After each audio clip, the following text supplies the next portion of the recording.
think that one of the biggest challenges that we've faced with private sector and entrepreneurship in Jamaica is that the government has always seemed to want to direct resources. And I think that is one of the things that has inhibited our development. Because I think it's a very important topic to discuss right now, particularly given the path that Jamaica is on, and I speak about the current economic program.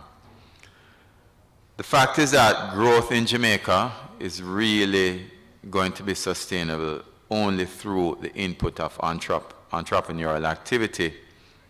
As the days, I think certainly, of graduating and being assured of a job is behind us. And I think it's a reality that we need to face. I was just writing my article for the paper tomorrow. And one of the things I pointed out is that we've grown up, and certainly I have grown up in an era where you are taught to go to school, become a professional, a lawyer, a doctor, an accountant, as I am, and then go and find a job and work for someone for the rest of your life, right? And we were encouraged to do that by our parents. They had all good intentions, you know, but they didn't know any better. They were taught that the thing to do is to tell your child to go to school and learn to, you know, get a degree, go and work for someone and dress in a jacket and tie as I am right now, which I hate, right? For the rest of your lives. And what I found is that the people in school who did not do well academically because they gave the most trouble, they're the ones who go out and employ the people who did academically well. Right? So what I wrote about for tomorrow is really entitled The Economics of Fear. Because there is an economic side to fear. Right? One of the things I wrote, for example, I'm a cyclist. Right? And when we're riding at, you know, you have a choice. You can fear the fall, or you can come last. You know, Lance Armstrong, for all he said that pain is temporary, losing is permanent. Right? So the biggest thing to fear is loss. But we haven't taught our children that. We haven't taught them that it's okay to fail, as Steve Jobs did the first time he went to Apple, and then he came back and changed the world. And if he lived in Jamaica, maybe we wouldn't have the iPhone today, because he wouldn't have gone again. Therefore, I think entrepreneurs have a significant role to play in the future of Jamaica's private sector landscape. Expanding economic opportunity is easily, I think, one of the biggest responsibilities that entrepreneurs have in ensuring that we have an effective private sector.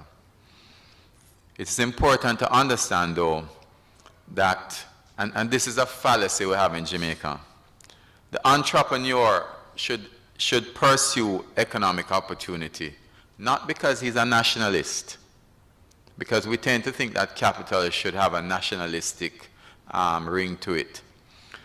An entrepreneur should pursue economic opportunity simply to maximize his own profits. That is really what an entrepreneur should do. You should go out there and look for the best ways to get into markets and the best markets to get into, because you want to make the most money for yourself and your family. Not because someone says to you that Jamaica needs help. No.